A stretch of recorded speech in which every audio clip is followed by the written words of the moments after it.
Hello, welcome to Gemstone Tarot weekend reading. Moon in Aquarius on Saturday, going into Pisces in the evening on Sunday. But also, by God, there's a lot going on. So, Pluto going direct in Capricorn on Saturday or Friday, depending on where you are. Mercury entering Scorpio. Okay. Gosh. It's a lot. That's all I can say. It's a lot. And we've got a pumpkin. So yeah, that's around the corner as well. So I thought we'd use the Mystic Maidens because kind of Pluto going direct, there's a whole lot of stuff going on there, especially into like Capricorn. Then it's moving into Aquarius, I think, in November. I feel like it's very much draw back the curtain, sort of shadow work, because we're also coming into Scorpio season. So anyway, it made me choose that deck, Mystic Maidens, because it has that whole sort of slate grey sky, but actually you're sort of huddling, making strategies, having thoughts, you know, that kind of thing. I feel like we're going to be in that. Almost like you're going to get your cauldron out this weekend. So I'm going to get my cauldron out, love. All right. Yes. Where did I put that cauldron? It's in the garage. Anyone got a cauldron? Let me know. I'd love to have a cauldron, actually. Oof. Okay. I'm going to take a few cards and then we're going to look at them, which is basically the way that tarot readings go. Okay. I love this deck. And I love this deck for this time of year. Are we taking reversals? Yes, I think we are. I think we are. Ooh. Oh, I love that one. And I love that one. Okay, I love them all. Bottom of the... Ooh. Bottom of the deck. The lovers. The lovers. It's not always about love for the lovers, but of course the first port of call that you're going to go to with the lovers is going to be love, simply because that's the name of it. It did used to be called The Choice. We know this by now. We hammer it in every time. It was The Choice. It is, for me, a sort of crossroads without there being a crossroads card. So it's not like you're, this way, this way or that way, and I will immediately go down the road. It's more, I can feel the ground shifting. I can feel I'm being pulled in a certain direction. So you may be just getting the rumblings of that, but you don't actually know why. It can be leaning towards something. So if it is about a relationship, it's more about a relationship moving into a different season, or slowly taking a different route, but not in the immediate, let's go, woof. You know, you're in, you're out, backwards, forwards. I think I went forwards when I did backwards there, but yeah, direction never been my strong suit. So you may have a choice, itchy nose, to making love. That was good, wasn't it? That's me like starting the engine on the chicka-chicka, but it won't actually start. Yeah, it's a lot. It's a choice. It's moving in a different direction so far. Okay. Then we have the 10 of Wands, and this is release. Whenever you get the 10 of Wands, something has become too painful to stay the same. And you may have worked quite hard to keep it the same. And this can happen, and as humans, we can really do this. We can work against ourselves, and we can do anything, actually, but acknowledge whatever that particular burden is. Because in order to deal with a burden, you sort of have to disrupt something. And we don't like disruption. We want things to be smooth, and we want things to be easy, and we want things just to be. Sometimes there's a build up and it just becomes impossible to stay the same. The lovers is a choice that's almost foisted upon you.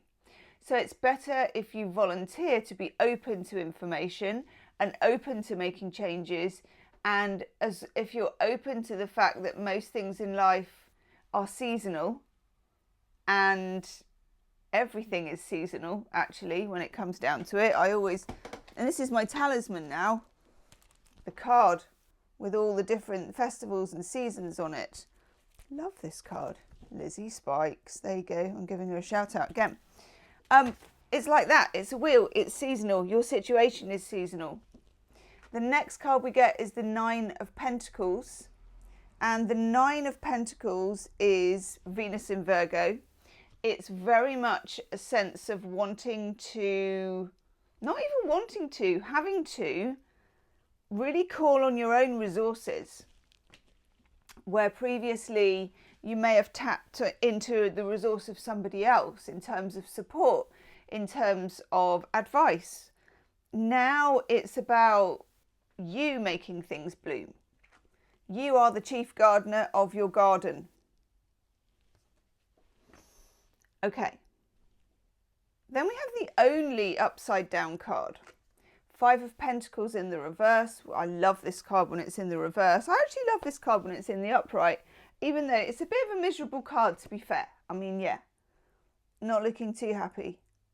But when it's in the reverse, it's Mercury in Taurus, and it's very much this very stoical, and it's the difference between the Nine of Pentacles and the Five, okay? Nine of Pentacles, you can see it in the iconography, is a celebration of standing on your own 2 feet and being independent. And the Five of Pentacles is about being alone, which is different. And when it's in reverse as well, you don't feel so alone. You don't feel like you're on the outside always looking in. You feel like you're on the inside now looking out, which is much more comfortable. You feel part of a community. You feel much more like you belong in the universe, like you belong in your situation, like you belong in your own body even. And I like that. So there is an attempt here in the Six of Swords to move away from things that are unnecessarily stormy, difficult, oppressive, what's the word?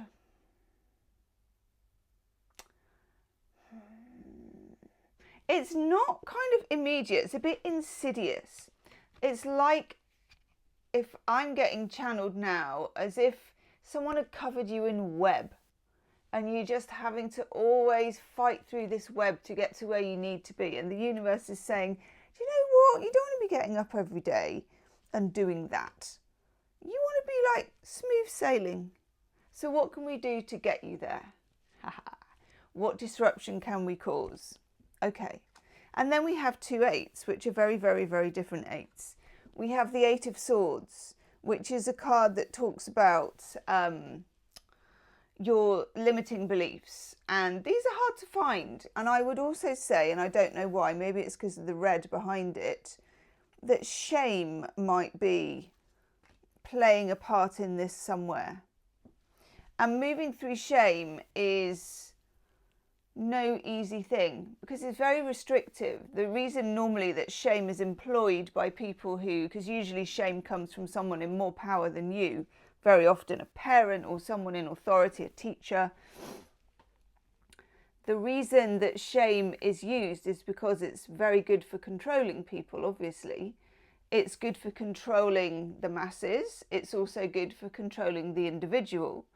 It's hard for you. It also soaks in a lot, as you will know, and you feel ashamed of yourself, which means you don't move forward, or you don't volunteer for certain things, or you shy away from certain things.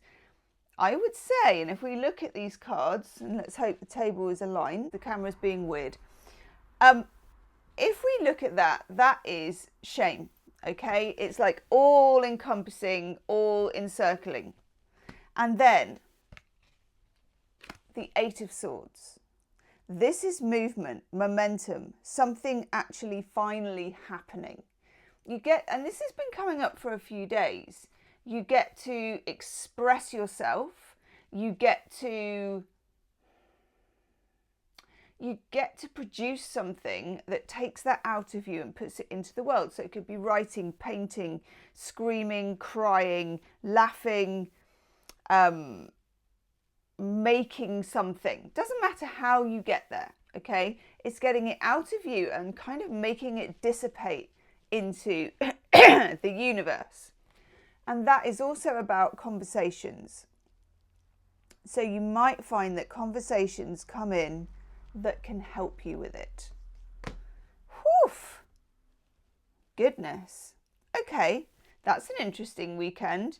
Leave me a comment, let me know how it resonates, and I'll see you soon. Namaste.